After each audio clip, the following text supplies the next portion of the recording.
Notícias. Bem-vindo aí o pessoal da Missão Carismática. E hoje eu estou aqui com o Maza. E aí, pastor? Tudo bem, Maza? Tudo bem? Boa noite, galera. Quero agradecer, pastor, pela oportunidade de eu poder... Quanto tempo faz que não nos vemos, Maza? Olha, pastor, eu acho que, tem uns 19, 18 anos, mais ou menos. Tu envelheceu. Nossa, é verdade. O Maza é bem conhecido da maioria da igreja. E eu trouxe ele aqui hoje para a gente compartilhar com vocês sobre a transformação assim que Deus pode fazer na vida de qualquer pessoa.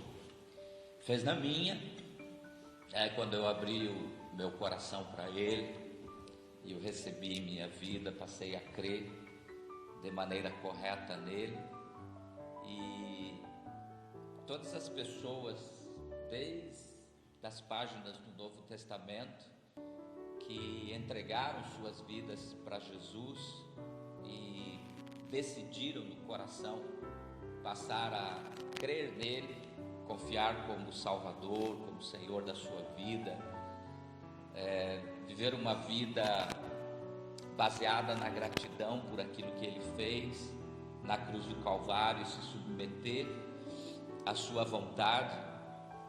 A vida dessas pessoas mudaram, desde Paulo, desde Pedro, desde João, desde dos apóstolos, aqueles que foram crendo, ao longo do caminho em Jesus, eles foram tendo essa transformação de vida.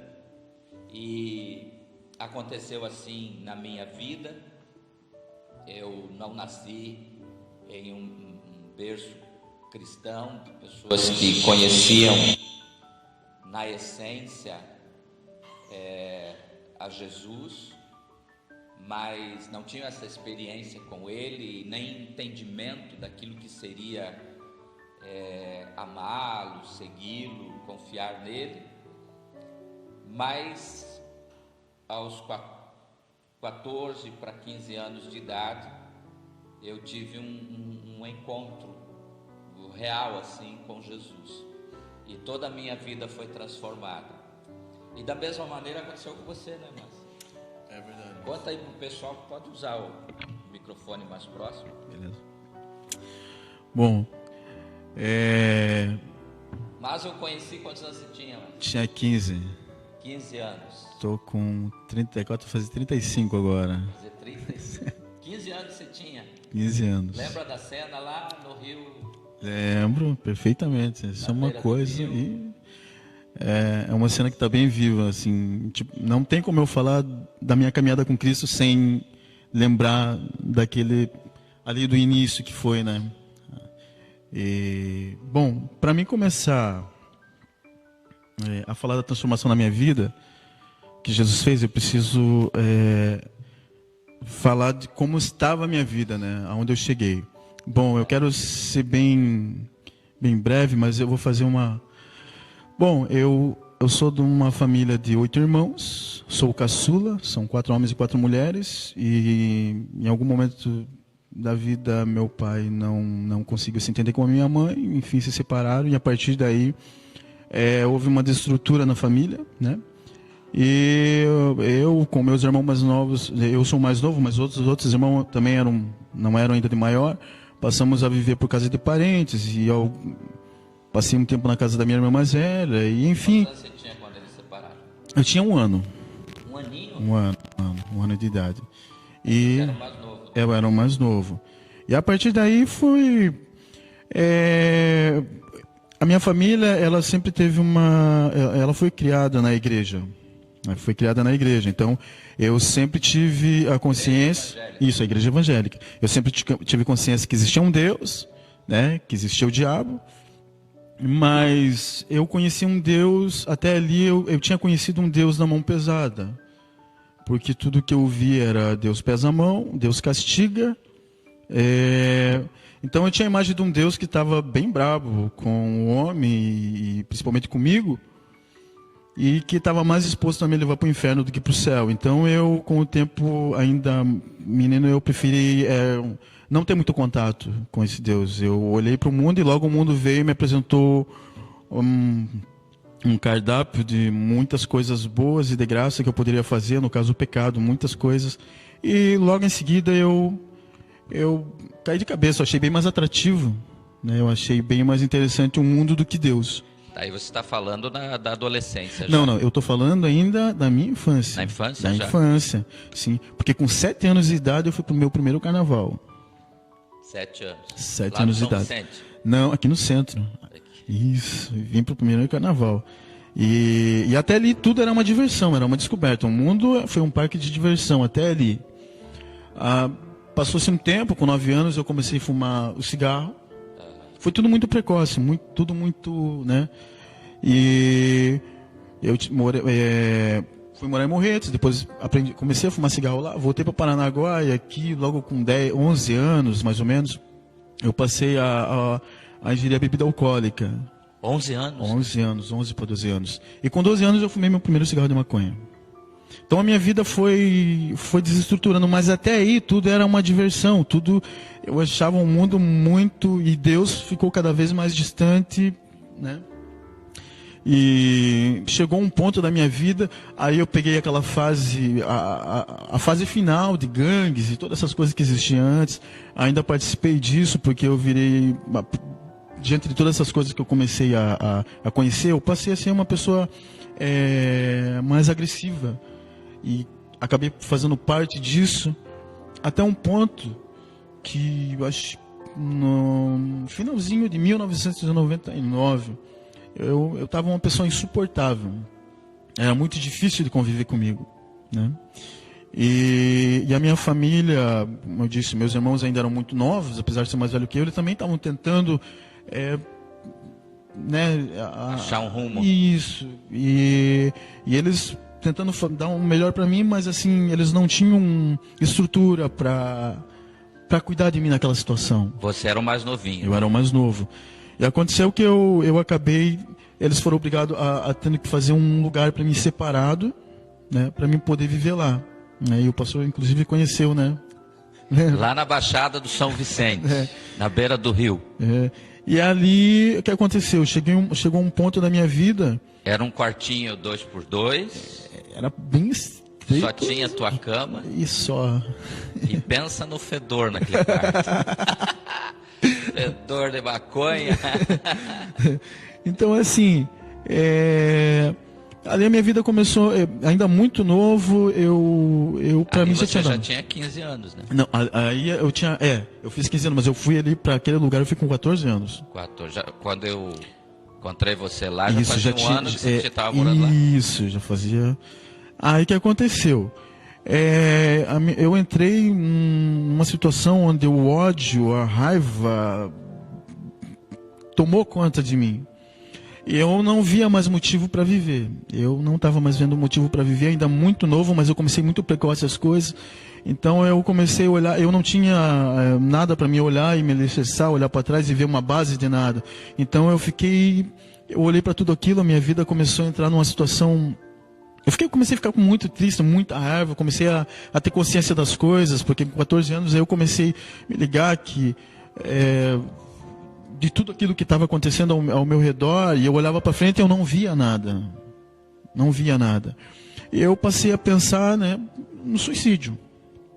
Mas assim, como eu conhecia Deus e conhecia o diabo, eu tinha consciência que sair de um sofrimento para ir para outro... Tinha medo do inferno. Isso. Então. Porém, as coisas estavam tão ruins, e como eu não tinha muita informação do inferno, eu comecei a tentar imaginar o inferno como era. E fui pensando, até engraçado, porque chegou um ponto que comecei a pensar, veja bem, o inferno tem muita gente. Então, bom, pelo menos de solidão, né, eu não vou sofrer, né? Tem muita gente lá, né? Então eu não vou estar sofrendo sozinho. Porque no barraquinho ali você vivia sozinho. Vivia sozinho. Solidão terrível. Então assim, chegou um ponto que, como eu disse, eu estava vivendo uma situação que eu não entendia e não tinha quem conseguisse me entender. Aí eu peguei, pensei sobre isso, só que não foi tão fácil. Eu comecei a pensar e Satanás começou a trabalhar na minha mente isso. Até um ponto que isso começou eu senti uma coragem dentro de mim para que isso se realizasse. Para o suicídio? Isso, para que isso acontecesse. Não foi uma coisa da hora para outra, foi uma coisa que eu só olhava, só tinha problema, só não via nada, então aquilo ganhou força. A um ponto que começou a falar, opa, vai. Comecei a enxergar não passei a não ter medo mais do inferno. E aí chegamos perto da onde o Senhor me encontrou, na beira do mar, porque eu lembro que meu pai trabalhava num sábado. Ele trabalhava durante a segunda até a sexta. Ele voltava para ali, no caso, para casa da minha irmã, ali no sábado, e ficava domingo, e segunda-feira ele retornava. E eu cheguei lá, meu pai já tinha ido trabalhar. E eu voltei para casa e tal. Então aconteceu da terça-feira. Uma terça-feira eu estava lá dando os mergulhos. Né? Dando os mergulhos. Né? E tinha Deixa eu dar uma pausa aqui. Olha só, pessoal, como Deus trabalha assim, em prol da salvação do homem, né? Veja, naquela semana, Maza, nós estávamos, era 2000, ano 2000, nós estávamos orando para estabelecer um ministério em Paranaguá. E aí nós tínhamos começado esporadicamente uma célula de adultos. E aí no meu coração tinha muito forte para abrir uma célula só com jovens. Só que nós não tínhamos jovens nenhum. Nós, para quem não sabe, nós começamos a missão em Paranaguá, eu, a pastora e o Mateus, que era bem pequenininho. E aí nós tínhamos uma célula de adultos, e aí começou a ferver no meu coração de termos uma célula de jovem. E eu comecei a orar, buscar Deus naquela semana. Comecei a orar. Eu lembro que eu passava muitas horas no quarto assim orando e dizendo assim: Deus, me mostra o jovem. Então, me leva até ele, porque eu vinha assim na minha mente, busque um jovem chave que seja influência, e aí se você ganhar esse jovem, então ele vai influenciar outras pessoas. E aí naquela semana eu senti desejo, não tinha outro jeito, né? Eu senti então muito forte no meu coração o desejo de sair pela cidade atrás desse jovem. Era uma convicção muito forte no meu coração assim, de que havia na cidade um jovem. Então claro, a gente sabe que Deus estava colocando isso no meu coração, estava falando comigo, dizendo assim: ó, existe um jovem na cidade, vai atrás dele. E eu lembro que eu orei naquela manhã, foi uma manhã, né? Ou à tarde? De tarde? Mas naquela manhã eu orei e saí do meu quarto com essa convicção de sair pela cidade, mas não sabia para onde ir. E aí eu disse: Deus, então me direciona. E veio muito claro, muito forte na minha mente: vai lá para o São Vicente, né? Para a Baixada do São Vicente. Eu nem conhecia lá, porque eu estava recém chegado aqui em Paranaguá, nem conhecia lá aquela baixada lá, como estava, né? Eu tinha saído, nós moramos um tempo no Curitiba, no Rio, e aí eu não sabia mais como é que estava realmente tinha crescido bastante, né? Tinha um campo lá, né? Tinha. Lá na Baixada do São Vicente ali. Onde você mora, Thaís? A Thaís é tua vizinha lá agora. E aí eu fui lá. Quando cheguei lá, realmente eu vi um bocado de jovem na beira do barranco e os caras nadando lá. Eu lembro que eu fiz a seguinte pergunta para um camaradinha que estava assim, devia ter uns 12, 13 anos. Escuta, quem é o cara top aqui da vila? Quem é o cara aqui? E ele falou: ele tá lá, é Maza, tá nadando lá. Daí eu te chamei, né? Aí você veio. Interessante, né? Então assim, paralelamente ao teu sofrimento, né? Porque imagine uma criança de 12 anos, que você foi morar sozinho? 14? 14 anos. 14 anos, tudo bem, 14 anos, morando sozinho. E assim, imagine o dia a dia. Quem é que cozinhava, Masa, pra você? Olha, Quem fazia almoço? Então, tinha dias que quando minha mãe não morava comigo, quando dava para ela, ela vinha trazer alguma coisa. Mas passando daquilo, não... A maior parte, passar fome, né? Passando fome, necessidade. Lavar roupa só no rio, lá quando tomava banho, né? Imagina. E eu lembro que eu falei pro Masa, onde você mora? Ele disse ali meio, né? Isso. Não queria mostrar a mansão dele. E aí eu disse, não, eu quero ir lá na tua casa. Ele disse, lá em casa? Eu fui. Eu lembro até hoje do teu barraquinho, Masa. 3 folhas de compensado e aquela cama fedorenta, aquela coisa terrível, mas continua aí. Então, aí aconteceu que esse dia eu tava lá, né, tomando banho e tal, e eu tava esperando, tipo assim, meu pai voltava no sábado, e eu ia acertar aquela confusão, né. Sábado seguinte. E no sábado seguinte, e meu coração, assim, eu tava mal, péssimo. Aconteceu que aquela terça-feira eu tava lá, e daí apareceu, né, o senhor, e não me lembro quem tava junto. Eu acho que era o Marcos. Marcos e o Marcelo. Que hoje está na... Amor e Graça. Amor e Graça. Isso. E o Marcelo. Tem bastante gente por aí, Amor e Graça, tá cheia de gente.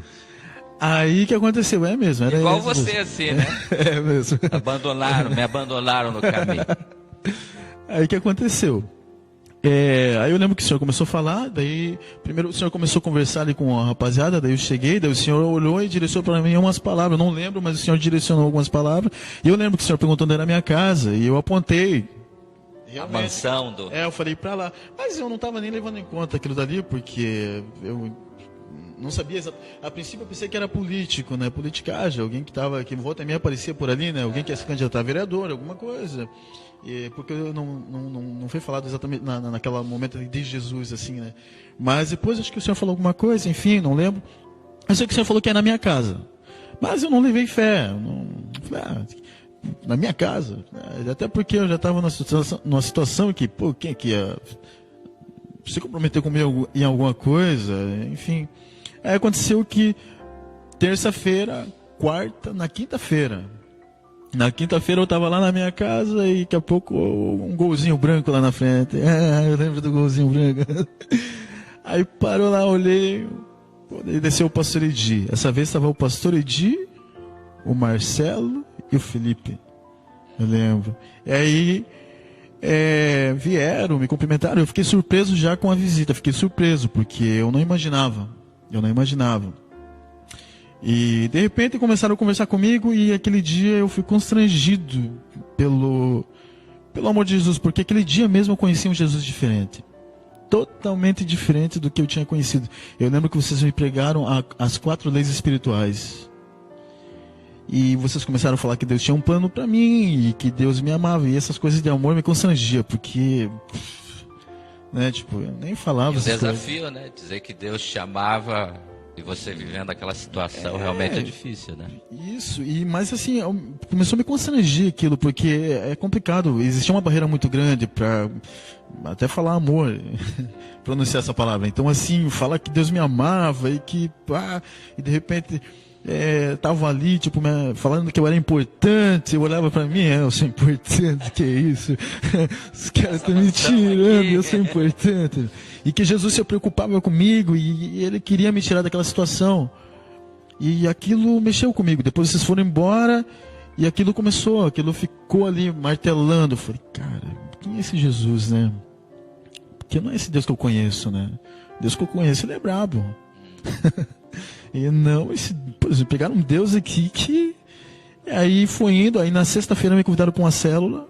Aí na sexta-feira eles vieram me buscar para uma célula, eu cheguei lá, era em cima do bonzão ali ainda. Aí eu cheguei lá e tal, e colocaram, eu lembro até hoje, colocaram o Fred para escutar. Eu sempre curti um rock and roll, né? Sempre. E, pô, aquela pegada, eu falei, caramba, eu falei, puxa vida, os caras são doidos, deve ser uma seita isso aqui. aí beleza. Passou dali, aí chegou o sábado. O sábado, eu lembro que foi um sábado meio chuvoso. Eu não consegui encontrar meu pai, eu fiquei em casa e eu tava lá, aquela chuvarada que não parava.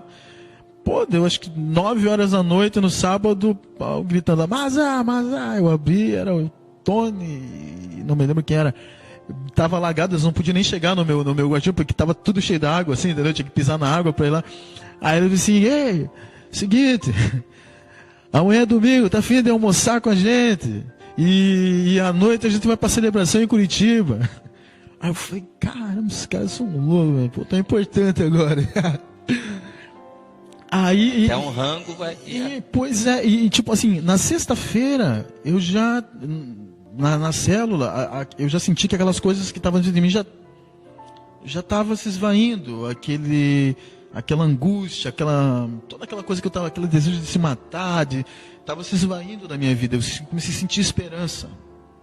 Eu olhei, eu senti esperança. A princípio, olhando para vocês que estavam me abraçando. Tipo, eu não estava conseguindo ainda visualizar exatamente Deus, assim, né? Mas, assim, pô, as pessoas que estavam me apoiando. E aí, no domingo, eu fui, né? A gente foi para casa do seu Oséias, né? E, pô, foi show de bola. Eu falei, caramba, que isso? Que loucura é essa? Pô, uma semana atrás eu tava... Comidinha da sogra olha, fera. Da hora. Aí, ficamos lá, e daqui a pouco começamos a falar de futebol, e a conversa, pô... Aí, fomos pra celebração em Curitiba, e, meu Deus, eu falei, que é isso, cara? E eu comecei a sentir o amor, ainda um pouco constrangido com tudo aquilo, mas eu comecei a sentir esperança e fui me entregando aquilo, né?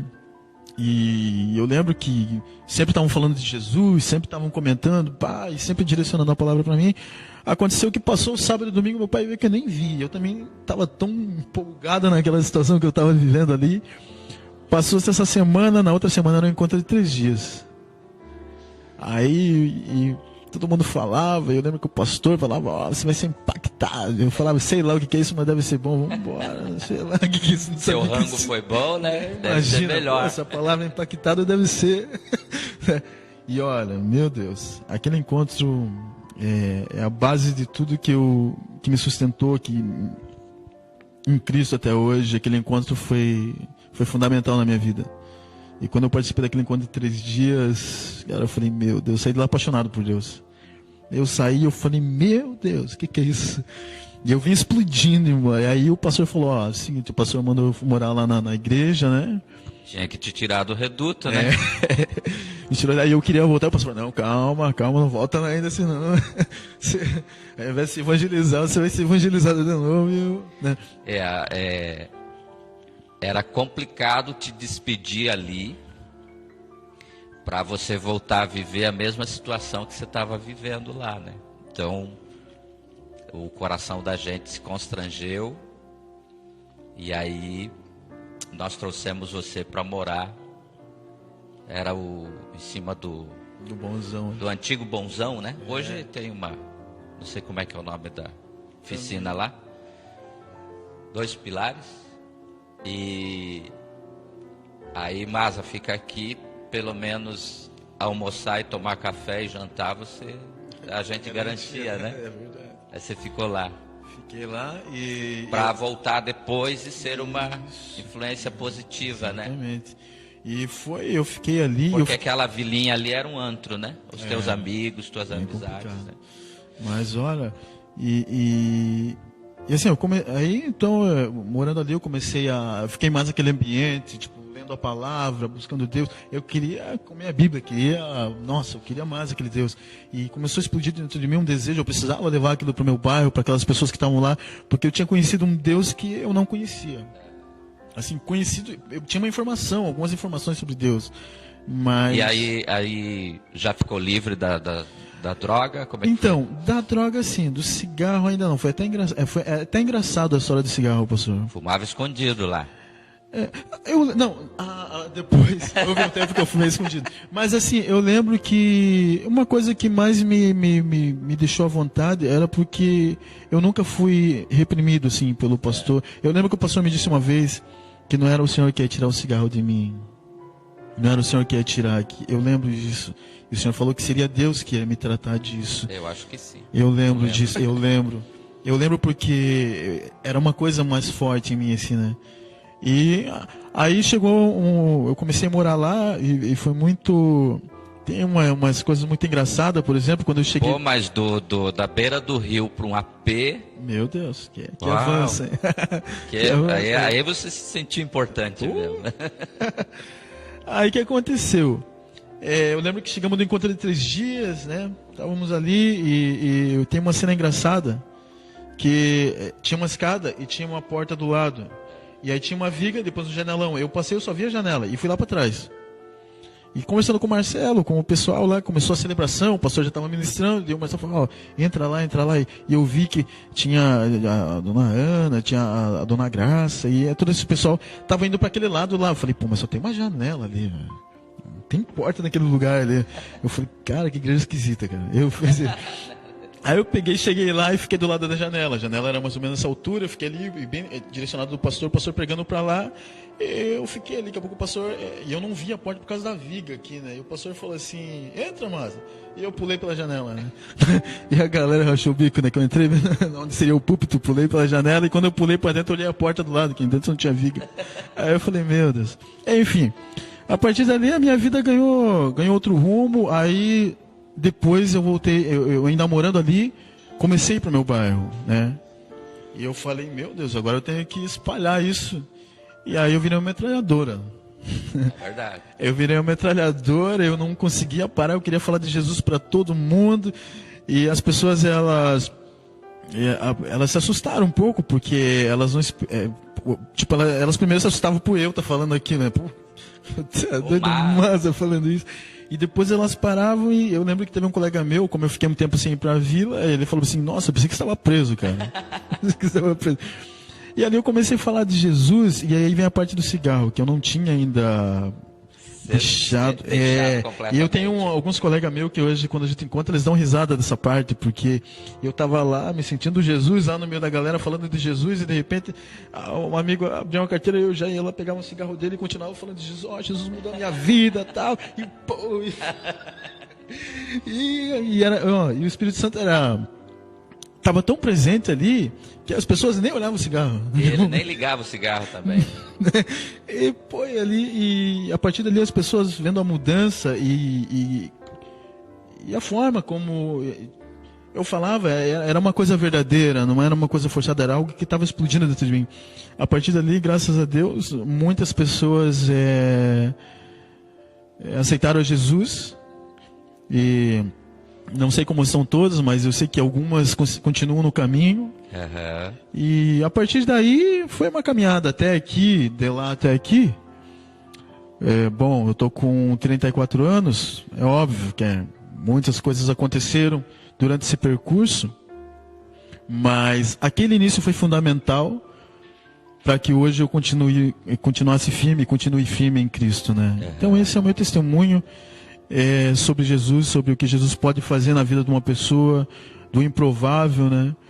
Então, o Masa foi pro... Eu acho que você ficou uns 3 meses ali, né? Ou mais? Acho que eu fiquei por uns 3, 4 meses. 3, 4 meses morando no lugar que a gente tinha alugado para fazer as células, né? As celebrações. Aí o Masa voltou pro bairro dele, depois desses 3 meses. Antes já estava pipocando, né? Mas assim, através do Masa, eu acho que uns 50, 60 jovens vieram, né? Vieram atrás do Masa, né? Aí as células de jovens, né, cresceram. E hoje assim, Masa, nós temos vários jovens que estão até fora do país, que foram alcançados pelo testemunho, teu testemunho, né? De você ter aberto teu coração para esse amor, crido naquela palavra sobre o amor de Deus, né? Ele te ama, é sempre o nosso maior, né? Nosso chavão maior, né? Nossa verdade maior. Cada pessoa que a gente encontra, a gente diz, olha, Deus te ama, e tem um propósito maravilhoso para a tua vida, né? Então assim, você foi bênção na vida de muitas pessoas, porque por causa dessa transformação, E essa transformação, ela impacta as pessoas, né? Sem palavras. Agora, é claro, você recebeu aí o dom o ministério, né? De evangelista. E aí saiu, igual você falou mesmo, a metralhadora. Aí firmou-se em Deus, né? Firmou-se com Ele. E aí ficou um tempo conosco. Depois criou asas e voou. Foi para Santa Catarina? Olha, antes de ir para Santa Catarina, assim, como eu era muito jovem, né? É óbvio, ali foi fundamental para mim, né? Mas durante todo o tempo ali da minha juventude, eu tive muitos altos e baixos. Assim. Né? Isso Ninguém é perfeito. Ninguém é perfeito. Porém, assim, ali foi fundamental porque, assim, o amor de Deus, o que eu vivi ali, me sustentou, fez eu querer conhecer mais a Deus, e a partir daí eu fui conhecendo, buscando mais a Deus e querendo estar mais com Deus, mais perto. E mesmo diante dos momentos de altos e baixos, né, eu sabia, né, que Deus estava ali comigo. Depois, só que houve o período de Santa Catarina. De Santa Catarina foi um pouco louco, né, porque eu estava aqui na cidade e estava meio tudo complicado aí, questão de emprego e tal. E nesse período eu estava um pouco, dei uma oscilada na fé, tal. E eu me joguei para Joinville, fui embora com R$40 para Joinville. Fui embora para lá, fiquei um pouco na rua. Aí depois consegui um emprego, voltei, mas assim depois voltei, idas e vindas, né? Até que eu fui para Tijucas, em Santa Catarina. E lá eu tive que tomar outra posição. Eu já cria em Deus, buscava Deus, mas estava por aí, né? É fundamental fazer parte de uma igreja, é fundamental ter uma liderança. Por mais que a gente creia em Deus, mas se você fica vagando por aí, é complicado, né? O fogo, ele não aquece, né? Fica... A brasa, se ficar distante, ela apaga. Mas quando as brasas estão juntas, então pega fogo, né? Por isso é importante um grupo.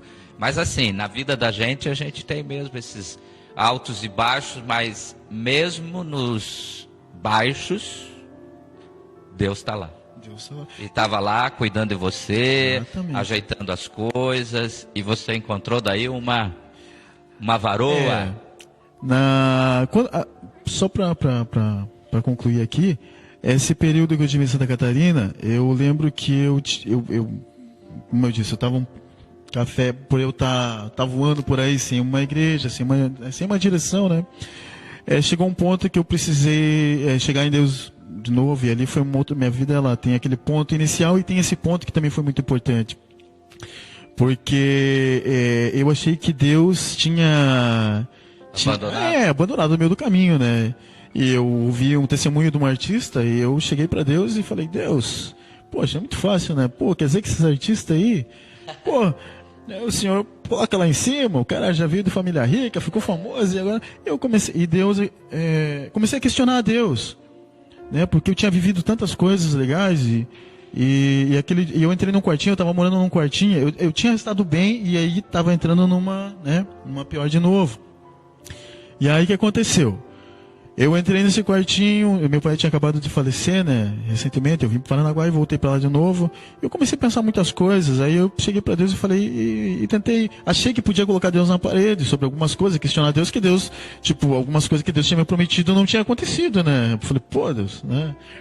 E eu lembro que Deus falou muito comigo, aquele dia foi crucial também na minha vida, porque Deus falou comigo, não assim com voz aqui no meu ouvido, mas dentro de mim. E eu lembro que Ele começou a me levar lá no início, que eu comecei a falar para Ele que Ele não estava comigo. E Ele começou a me lembrar quando eu queria me suicidar. E Ele começou a me mostrar todo o cuidado que Ele teve durante todo o tempo. E eu lembro que Ele começou a me falar, olha, é o seguinte... Deu até comidinha da sogra para você. Nossa, foi. E a partir daí, e aí ele me disse uma coisa, Ele falou, olha, é o seguinte... Você precisa ser homem. Você tem que deixar de ser menino. para você começar, os problemas, o teu grande problema não são as pessoas, a tua família, o teu grande problema tem sido você mesmo.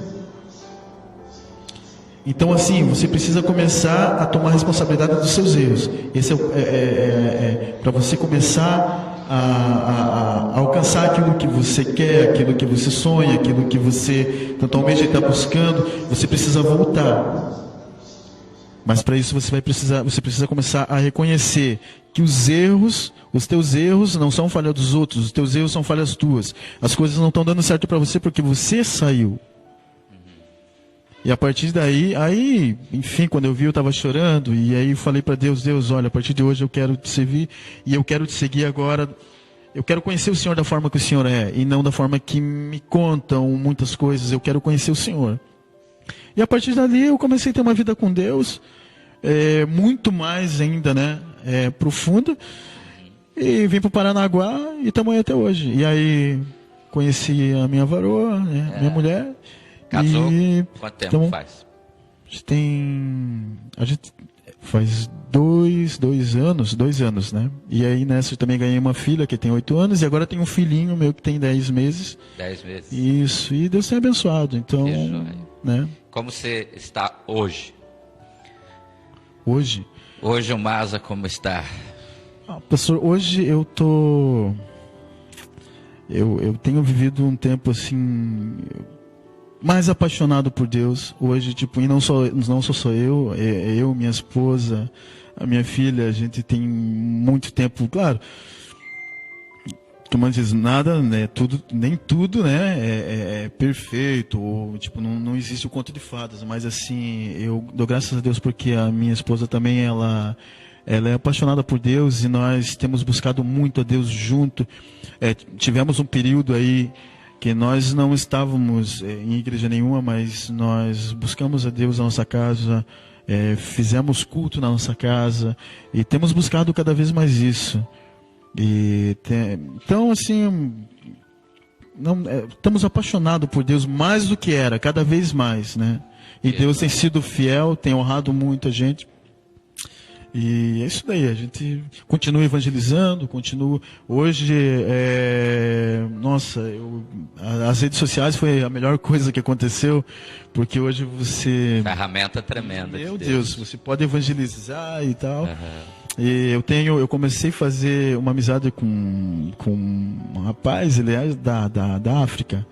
E até o tradutor foi importante, porque eles falam em francês, e aí eu comecei um evangelismo com ele, e agora tô tentando passar para outras pessoas alguma coisa, eu sempre mando mensagens tal, e tem sido tremendo, e continua, a paixão por Deus e pelo evangelismo continua. Que legal. Qual igreja você está? Eu estou na MEB. MEB? MEB. MEB é do Marcelo? Isso, do Marcelo. Abraço aí, pessoal da MEB. Então, Maza, tem gente aí mandando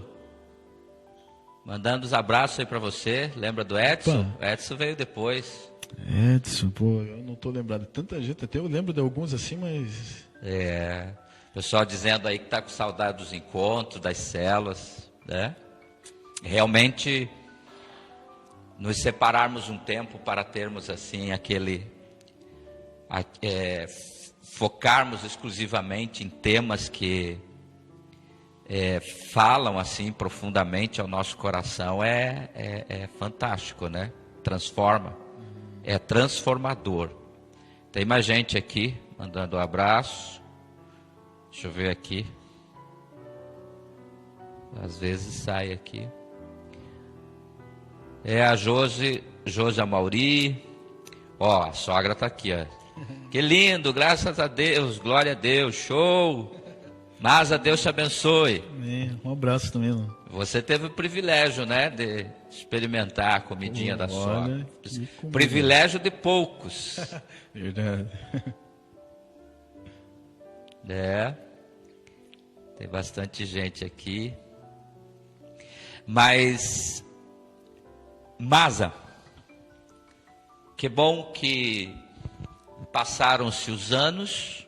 Você está com quantos anos já? Estou com 34, fazer 35 agora. Né? 35 já está velho, já está de cabelo branco, só eu continuo jovem. E você está firme aí em Deus, é isso que importa, independente do grupo, né? Que você esteja conectado para que essa comunhão, essa intimidade com Deus permaneça. Mas assim, eu acho que a tua história, ela é para motivar muita gente aí. Em dois sentidos, que eu gostaria de concluir dizendo isso. Primeiro, se você nunca teve uma experiência com Deus e talvez viva por causa disso uma vida meio atribulada, sozinho, cheio de tristeza, de angústia, de depressão, talvez até atacado aí por esses sentimentos, né, e pensamentos de morte, querendo tirar a tua própria vida, ou você está em outra situação, mas existe um vazio aí dentro do teu coração, você pensa assim, falta algo na minha vida, e você tem buscado isso talvez nos carnavais, como o Maza começou a buscar muito cedo, nas drogas, ou no vício, cigarro, bebida, ou qualquer outra coisa. Eu quero te dizer que Deus te ama e tem um propósito maravilhoso para a tua vida. E se você abrir o teu coração como o Maza abriu, né, para crer nessa verdade, então Deus vai entrar e fazer algo poderoso na tua vida. Vai te transformar, vai tirar teus vícios como tirou o teu. Ninguém tirou, né? Não foi homem que tirou, né? Foi Deus. Foi Deus que tirou, é o Espírito Santo que vai atuar no teu coração e vai trabalhar você, vai arrancar os vícios, as paixões internas, as feridas, as mágoas, os ressentimentos, as prisões que você tem. Essa é a primeira coisa que vai acontecer. A segunda coisa que vai acontecer contigo, ou que acontece contigo, é que nunca mais o Espírito Santo vai te deixar. Nunca mais Deus vai te deixar só. Então é a segunda coisa que eu queria te falar no testemunho dele. Que ele teve um tempo, né, na vida dele, que ele deu uma afastada. Eu acho que parou de ler a Bíblia. Vai parando de ler a Bíblia. Você não está em comunhão. Parou de orar. Para de orar. De buscar a Deus. Parou de ir num grupo religioso, uma igreja. E aí é claro, então existe o inimigo das nossas almas, que ele fica na espreita, né? Eu gosto muito de lembrar o safari lá, né? A África selvagem. Aqueles leões que ficam só à espreita. Esses dias eu assisti um vídeo daquele que tinha não era o leão, o leão estava doente, ele tinha sido mordido por uma cobra, né? Foi bem espiritual o negócio.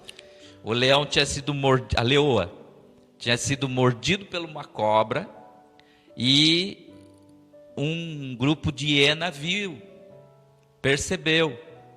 A hiena, elas são as maiores inimigas dos leões, né? Então as hienas viram que ela foi picada pela cobra. Sabe o que elas começaram a fazer? Elas não atacaram a leoa no mesmo dia. Elas começaram aonde a leoa ia, elas iam de longe, observando a leoa. E o efeito do veneno da cobra foi começando a fazer efeito no organismo da leoa. E ela foi ficando fraca. E aí assim, o repórter lá, o cinegrafista, começou então a filmar aqueles, e passou uns 2, 3 dias filmando aquela saga entre as hienas e aquela leoa. Aonde a leoa ia, a hiena ia atrás e ficavam de longe. Então elas começaram a perceber que a leoa começou a ficar fraca, começou a mancar.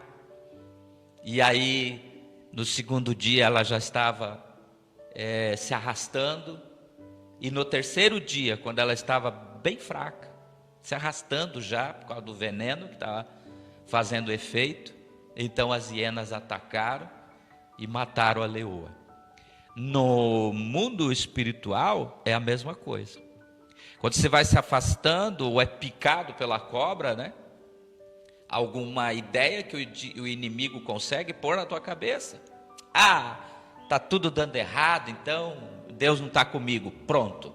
Acabou. Aí foi ferido.